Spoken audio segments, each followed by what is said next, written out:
Anime fans அனைவருக்கும் வணக்கம். So இன்னைக்கு நம்ம சோலாண்ட் எபிசோட் 119 தான் பார்க்க போகிறோம். போன எபிசோட் எங்கே முடிஞ்சிருக்கோம்னா, அந்த ஒரு ஸ்லாட்டர் சிட்டிலேருந்து வெளில வந்திருப்பானா, அவனை அவங்க அப்பா ஒரு இடத்துக்கு கூப்பிட்டு போகிறாரு. அங்கே ஒரு கலவரம் அப்படிங்கிறது ஏற்பட்டிருக்கும். அப்போ ஒருத்தவங்க வந்து அதை தடுத்து நிறுத்துறாங்க. யார் அவங்க அப்படிங்கிறது தான் ஒரு கேள்வி. இப்போ அந்த ஒரு லேடி உள்ளுக்குள்ளேருந்து வெளியில் வராங்கப்பா. வரும்பொழுது என்ன நடந்துச்சு அப்படின்னு சொல்லிட்டு கேட்டுகிட்டே வராங்க. ஒருத்தன் போயிட்டு நடந்ததெல்லாம் காதில் ஓதி வைக்கிறான். அதே நேரத்தில் தங்சானும் அவங்க அப்பாவும் எதிர்க்க நடந்து வராங்க. இவங்களுக்கு பார்த்தோன்னே பயங்கர அதிர்ச்சி. வேகமாக ஓடி போயிட்டு தங்சானோட அப்பாவை கட்டி பிடிச்சிப்பாங்களா. சுற்றி இருக்கவங்க எல்லாருக்குமே பயங்கரமான ஒரு ஆச்சரியம். என்னடா நடக்குதுங்க அப்படிங்கிற மாதிரி பார்க்குறாங்க. ஆக்சுவலாக இவங்க 2 பேருமே பிரதர்ஸ் அண்ட் சிஸ்டர்ஸ். ஆல்ரெடி ஒரு சொன்ன மாதிரி இவங்க பார்த்து 20 வருஷம் ஆகுது. அவங்க என்ன கேட்குறாங்க, என்னடா இந்த மாதிரி ஆயிட்ட அப்படின்னு சொல்லிட்டு கேட்குறாங்க. இப்போ அவங்களுடைய பார்வை தங்சான் மேலே படுது. இவன் உன்னோட பையனா அப்படின்னு சொல்லிட்டு அவன் பக்கத்தில் போகிறாங்க. போய் தொடலாம் அப்படின்னு பார்த்தா பயப்புள்ள பின்னாடி போயிடுமா. ஏன் என்னை பார்த்து பயப்படுற, நான் வந்து உன்னோட ஆன்ட்டி தான் அப்படின்னு சொல்கிறாங்க. அவங்க அப்பாவுமே ஆமான்னு சொல்கிறாரு. இப்போ இவன் வந்து மன்னிப்பு கேட்குறான். என்னை மன்னிச்சுக்கோங்க, எனக்கு தெரியாது அப்படிங்கிறான். அவங்க என்ன சொல்கிறாங்கன்னா, உன் மேலே தப்பு இல்லைப்பா, உங்கள் அப்பா கொஞ்சமாவது என்னை பற்றி சொல்லியிருக்கணும். சரி பிரச்சனை இல்லைவா, உள்ளே போகலான்னு சொல்லிட்டு உள்ளுக்குள்ளே போய் பேச ஆரம்பிக்கிறாங்க. இப்போ தான் அவங்க வந்து தங்சானுடைய பேரெல்லாம் கேட்டு தெரிஞ்சுக்கிறாங்க. அவன் பேரை கேட்டு தெரிஞ்சுக்கிட்டதுக்கு அப்புறம் தான் அவங்க அம்மா ஞாபகம் வருது. ஏன்னா அவங்க அம்மாவுக்கும் இந்த பேருக்கும் ஏதோ சம்மந்தம் இருக்கு போல தெரியுது. இப்போ இவர் என்ன கேட்குறாருன்னா, அண்ணன் எப்படி இருக்காரு அப்படின்னு சொல்லிட்டு கேட்குறாரு. இவங்க 2 பேருக்குமே ஒரு எல்டர் பிரதர் இருக்காராம். அவங்க என்ன சொல்கிறாங்க, உனக்கு தான் அவனை பற்றி தெரியும் இல்லையா, எல்லாத்தையுமே உள்ளுக்குள்ளேயே வச்சுப்பான், வெளியில் காட்ட மாட்டான்.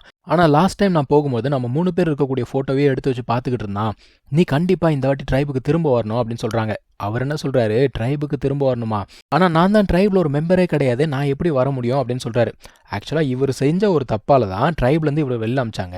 ஆனால் மனுஷன் என்ன சொல்கிறாருன்னா, நான் செஞ்ச காரியத்துக்காக நான் வந்து வருத்தப்படவே மாட்டேன் அப்படின்னு சொல்கிறாரு. ஆனால் இவர் செஞ்ச தப்பால் தான் இப்போ என்டையர் ட்ரைபே தலைமறைவாக வாழ்ந்துட்டு இருக்காங்க. இருந்தாலும் இந்த மனுஷன் வந்து பார்த்தீங்கன்னா சாரி கேட்குற மாதிரிலாம் தெரியல. ஆனால் இவர் என்ன சொல்கிறாரு, நான் சாரி கேட்கலனா கூட என் பிரதருக்கு என்னுடைய மனசு என்ன அப்படிங்கிறது நல்லா தெரியும் அப்படிங்கிறாரு. இப்போ தங்சான் உள்ளுக்குள்ளே வந்து என்ன சொல்கிறான்னா, அப்பாவுக்கு வந்து ஹெல்ப் பண்ணக்கூடாது அப்படிங்கிற எண்ணம்லாம் கிடையாது, அவருடைய உடல்நிலை சரியில்லைன்னு சொல்ல ஆரம்பிக்கிறான். அவங்க அப்பா வந்து தடுத்து நிறுத்திடுறார். அவர் என்ன சொல்கிறாருன்னா, நான் இதுக்காக வரல, அவன் இப்போ தான் ஸ்லாட்டர் சிட்டிலேருந்து வெளியில் வந்திருக்கான், ஸோ உன்னால் மட்டும்தான் அவனுக்கு ஹெல்ப் பண்ண முடியும் அப்படிங்கிறாரு.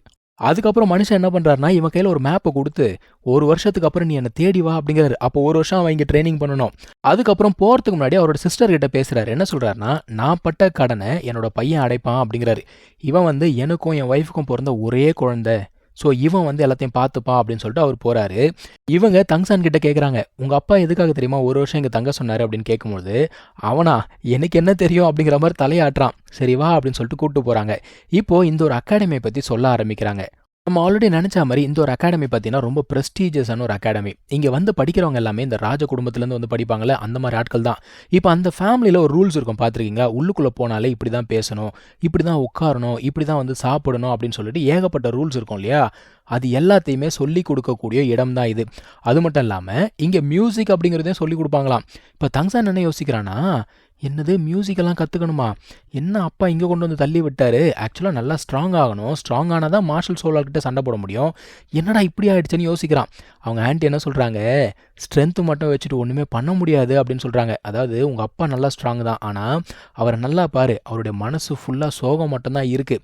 ஆக்சுவலாக எனக்கு தெரிஞ்ச எல்லாமே உங்கள் அப்பாவுக்கு தெரிஞ்சிருந்ததுன்னு வச்சுக்கோ, இந்த மாதிரி ஒரு நிலைமைக்கு உங்கள் அப்பா வந்திருக்க மாட்டார் அப்படின்னு சொல்கிறாங்க.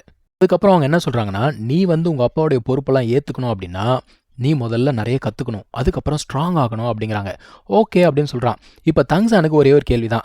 அப்பா பாட்டு கூப்பிட்டு வந்து விட்டுட்டு ஆன்ட்டிக்கு தெரிஞ்சதெல்லாம் கற்றுக்கொண்டு போயிட்டாரு, எல்லாம் சரி, ஆனால் சண்டை போட்ட இந்த கையால் என்னால் மியூசிக் வாசிக்க முடியுமா அப்படின்னு சொல்லிட்டு யோசிக்கிறான். இப்போ அவங்க ஆன்ட்டி வராங்க. அவங்க என்ன சொல்கிறாங்கன்னா, டேய் நீ வந்து இவ்வளோ சின்ன வயசுலேயே டெத் ரோட் சேலஞ்ச் அப்படிங்கிறத முடிச்சுட்டு வெளில வந்திருக்கனா, நீ சாதாரண பையன் கிடையாது, உங்ககிட்ட ஏகப்பட்ட திறமைகள் இருக்குது, ஆனால் எல்லா திறமையுமே நீ வந்து இன்னும் மாஸ்டர் பண்ணல அப்படிங்கிறாங்க. இப்போ இவங்க என்ன பண்ணுறாங்கன்னா, இவங்க கிட்ட இருக்கக்கூடிய டொமைனை காட்டுறாங்க. ஆக்சுவலாக இவங்களுடைய சோல் பவர் லெவல் என்ன தெரியுமா, லெவல் 9, 90 இல்லைங்க 9. தங்சானுக்கு பயங்கர ஆச்சரியம். ஏன்னா நார்மலாக ஒருத்தருக்கு 9 அப்படிங்கிறது இருந்துச்சுன்னா அவங்களெல்லாம் வேஸ்ட்டு, யூஸ்லெஸ் அப்படின்னு சொல்லுவாங்க. ஆனால் இவங்களோட வீக்னஸ் அப்படிங்கிறது எவ்வளோ பெரிய ஸ்ட்ரென்த்தாக மாற்றி வச்சுருக்காங்க. இது சாதாரண விஷயம் கிடையாதுல்ல. ஸோ அவங்க என்ன சொல்கிறாங்க, நீ கண்ட்ரோல் பண்ண கற்றுக்க வேண்டியது வெளியில் இருக்கக்கூடிய விஷயங்கள் கிடையாது, உனக்குள்ளே இருக்கக்கூடிய விஷயங்கள் தான். உன்னோட இமோஷன்ஸை நீ கண்ட்ரோல் பண்ணணும், அதுக்கப்புறமா உன்னுடைய ஸ்பிரிட் இருக்குல்ல, அதை நீ கண்ட்ரோல் பண்ண கற்றுக்கணும் அப்படிங்கிறாங்க. தங்சான் என்ன கேட்குறான், இந்த ஒரு மியூசிக்கு என்னோட ஹீனியஸ் ஸ்பிரிட்டை கண்ட்ரோல் பண்ண ஹெல்ப் பண்ணுமா அப்படின்னு கேட்குறான். அவங்க என்ன சொல்கிறாங்கன்னா, நீயே தெரிஞ்சுப்ப, கவலைப்படாத, இப்போ போய் நல்லா ரெஸ்ட் எடு அப்படின்னு சொல்கிறாங்க. அதாவது நாளைக்கு நீ உன்னோட கிளாஸ்மேட்ஸ் எல்லாம் பார்க்க போகிற, ஒவ்வொன்றுமே ராயல் ஃபேமிலியிலேருந்து வந்திருக்கு, முதுகில் குத்தக்கூடிய நல்ல தரமான சம்பவங்கள்லாம் பண்ணுவாங்க, ஜாக்கிரதையாக இரு அப்படிங்கிறாங்க.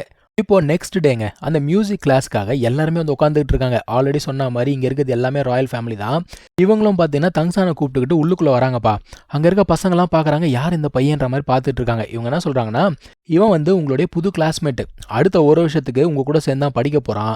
இவன் பேர் வந்து தாங் இன் அப்படின்னு சொல்றாங்க. தங்சான்னு சொல்லல. இப்போ இவன் உள்ளுக்குள்ள போய் உட்காரும்பொழுது எல்லாம் யோசிக்கிறாங்க. இது 3 வருஷம் கோர்ஸை ஒரு வருஷத்துல படிக்க போறானா? அவ்வளோ பெரிய தில்லாலங்கடியா இவன் அப்படிங்கிற மாதிரி யோசிக்கிறாங்க. ஆனா நம்ம ஆளுக்கு மியூசிக் வராதுங்கிறது அவங்களுக்கு தெரியாதுல்ல. இப்போ இவங்க ஒரு அனௌன்ஸ்மெண்ட் குடுக்குறாங்க. இதுக்கப்புறம் வரப்போற செஷன் எல்லாமே கொஞ்சம் லாங்கா இருக்குமா. காரணம் என்னன்னா, இவங்களுக்கு நல்ல ட்ரெய்னிங் அப்படிங்கிறத குடுத்து, ஒரு வருஷத்துல இவங்க கிராஜுவேட் ஆக போறாங்க. யாரு பெஸ்ட்டா இருக்காங்களோ, அவங்கள வந்து அங்க பெர்ஃபார்ம் பண்ண சொல்லுவாங்களாம்.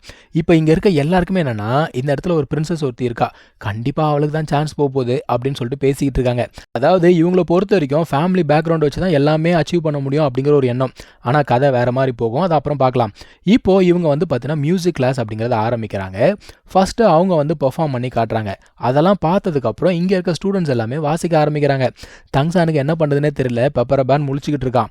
அந்த டைமில் இவங்க என்ன சொல்கிறாங்க, தங்சானை நீ வாசிச்சு காட்டு அப்படின்ன உடனே அவனுக்கு என்ன பண்ணுறதுனே தெரியல. அந்த ஹார்ப்பை லைட்டாக தொடுறான். தொட்ட உடனே அதில் ஏடகூடமாக சத்தம் வருது. அப்போ தான் எல்லாருக்குமே தெரியுது, டேய் இவனுக்கு மியூசிக்கோட பேசிக் கூட தெரியாதுன்னு சொல்லிட்டு இவனை பயங்கரமாக கிண்டல் பண்ணுறாங்க. எல்லாருமே வந்து ரொம்ப கேவலமாக பேசுகிறாங்க. யாரா இவன், எங்கேருந்துடா வந்திருக்கான், இந்த மாதிரி சாதாரண ஆள்லாம் யார் உள்ளுக்குள்ளே விட்டதுன்னு சொல்லிட்டு கிண்டல் பண்ண உடனே தங்சானுக்கு கோவம் வந்ததுப்பா. கோவம் வந்த உடனே சுற்றி அவனோட அந்த ஹீனியஸ் ஸ்பிரிட் அப்படிங்கிறது வலம் வருது. ஐயையோ என்ன ஆக போகுது தெரியலையே அப்படின்னு சொல்லிட்டு இவங்க பயந்துட்டாங்க. ஆனால் அந்த நேரத்தில் என்ன நடக்குதுன்னா, அங்கே இருக்க ஒரு ஸ்ட்ரிங் வந்து அறுந்துடுது. அறுந்த உடனே அந்த ஒரு சத்தத்தில் தங்சான் என்ன பண்ணுறான்னா, தன்னைத்தானே அப்படியே காம் டவுன் பண்ணிக்கிறான்ப்பா. இப்போ தங்சான் என்னன்னா, இவ்வளோ சீக்கிரம் விட்டு போகிற ஆள் கிடையாது. அவன் புக் எடுத்து படிக்க ஆரம்பிக்கிறான். இது என்ன பெரிய மியூசிக்கு, செஞ்சு காட்டிலான்னு சொல்லிட்டு உட்காந்து படிக்க ஆரம்பிக்கிறான். தனியாக உட்காந்து ப்ராக்டிஸ் பண்ண ஆரம்பிக்கிறான். ரொம்ப ஒரு ஷார்ட் டைம்லேயே இவங்களுக்கு ஈக்குவலாக அவனுமே வந்து நல்லா மியூசிக் எல்லாமே வாசிக்க ஆரம்பிச்சிடறான். அது மட்டும் இல்லாமல் டேபிள் மேனர்ஸ்லாம் சொல்லுவாங்கல்ல, அது எல்லாமே வந்து சூப்பராக பண்ண ஆரம்பிச்சிடறான். இவங்களுக்கெல்லாம் பயங்கரமான ஒரு ஆச்சரியம். இப்போ இந்த இடத்துல ஒரு கிளாஸ் ஒன்று நடக்குதுங்க. அதாவது இந்த ராயல் ஃபேமிலியில் போய் டான்ஸுக்கு இன்வைட் பண்ணணும், அது எப்படி அப்படிங்கிறத சொல்லி கொடுக்குறாங்க. எல்லா பசங்களும் போயிட்டு அங்கே இருக்க ஒரு லேடியை இன்வைட் பண்ணுறாங்க. நம்ம தங்சானும் பார்க்குறான். ஓகேன்னு சொல்லிட்டு ஒரு லேடி கிட்ட போய் இன்வைட் பண்ணலான்னு போனால் அவள் வந்து பின்னாடி போயிடுறா. அப்போ ஒருத்தன் வந்து என்ன சொல்கிறான்னா, தம்பி நீ எல்லாம் ஒரு நார்மலான காமனான ஒரு பர்சன் சரியா, பெரிய ஆட்கள் கூட சம்பந்தம் வச்சுக்கணும்னு நினைக்காத அப்படின்னு சொல்லிட்டு நக்கலாக பேசுகிறான். அதே மாதிரி சுற்றி இருக்கவங்க எல்லாருமே ரொம்ப கேவலமாக பேச ஆரம்பிக்கிறாங்க. இன்னொருத்தர் என்ன சொல்கிறான்னா, இந்த மாதிரி காமன் பீப்புளெலாம் இருக்காங்கல்ல, அதாவது நோபல் ஃபேமிலியிலேருந்தே இவன் வரல, இந்த மாதிரி ஆட்கள்லாம் நம்ம இங்கே சேர்க்கவே கூடாது அப்படின்னு சொல்கிறான். இப்போ இவங்களுக்கு பயம் வந்தது. ஏன்னா மறுபடியும் இவனோட ஸ்பிரிட் அப்படிங்கிறது அவுட் ஆஃப் கண்ட்ரோல் போச்சுன்னா தடுக்க முடியாது, என்னடா பண்ணுறதுன்னு பயப்படுறாங்க. ஆனால் தங்சான் அந்த இடத்துல சிரிக்கிறான். இவனுங்க கேட்குறானுங்க, என்னடா நக்கலாக சிரிக்கிற அப்படின்னு கேட்கும்போது தங்சான் என்ன சொல்கிறான்னா, இந்த ஒரு அகாடமியில் மியூசிக் மட்டும் இல்லாமல் மேனர்ஸ் அப்படிங்கிறது சொல்லி கொடுக்குறாங்க. அப்படி இருக்கும்போது நீங்களாம் வந்து என்னை விட அதிகமான நாட்கள் இங்கே படிச்சுக்கிட்டு இருக்கீங்க. ஸோ மேனர்ஸில் என்னை விட நீங்கள் பெட்டராக இருக்கணும். ஆனால் உண்மை நிலவரம் அப்படிங்கிறது வேறு மாதிரி இருக்கே அப்படிங்கிறான். அவனுங்களுக்குலாம் கோவம் வருது. அதான் தங்சான் என்ன சொல்கிறான்னா, இங்கே பாரு, நீங்களாம் வந்து உங்களே நோபல் ஃபேமிலி அப்படின்னு சொல்லிக்கிறீங்க, அது வந்து உன் முகத்தில் எங்கன்னா எழுதியிருக்கா, அப்படிலாம் ஒரு ரத்தத்தில் இருக்கா, அதெல்லாம் ஒன்றுமே கிடையாது.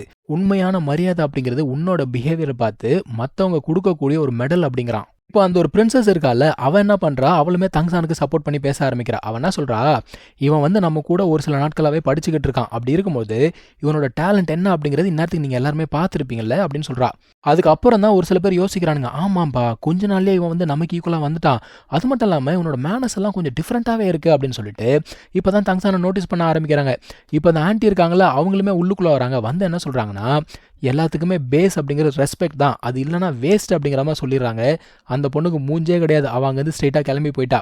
இப்போது தங்சான் எப்பவும் போல் ப்ராக்டிஸ் பண்ணிக்கிட்டு இருக்கான். இந்த பிரின்ஸ் இருக்கால, பிரின்சஸ், அவன் என்ன பண்ணுறா, அவளுடைய பிரதருக்கு ஒரு லெட்டர் எழுதுறா. அவன் தான் பிரின்ஸ் ஆக்சுவலாக. அந்த பிரின்ஸை நீங்கள் பார்த்துருப்பீங்க இதுக்கு முன்னாடி. ஆக்சுவலாக இவ எதுக்காக லெட்டர் எழுதினானா, இவங்களோட கிராஜுவேஷன் செரிமனி அப்படிங்கிறது வருது, அதுக்கு இன்வைட் பண்ணி தான் லெட்டர் எழுதியிருக்கா. அதில் தங்சானை பற்றியுமே எழுதியிருக்கா. அவன் யோசிக்கிறான், யாரா அந்த பையன், என்னுடைய சிஸ்டரே வந்து இம்ப்ரெஸ் ஆயிருக்கா அப்படின்னா நான் போய் அவன் யாருங்கிறத பார்க்கணும்னு சொல்லிட்டு யோசிச்சுட்டு இருக்கான். கரெக்டாக அங்கே தான் இந்த ஒரு எபிசோடுமே முடியுதுங்க. நம்ம அடுத்த எபிசோடில் மீட் பண்ணலாம். தேங்க்யூ ஸோ மச் ஃபார் வாட்சிங். Take care. பை.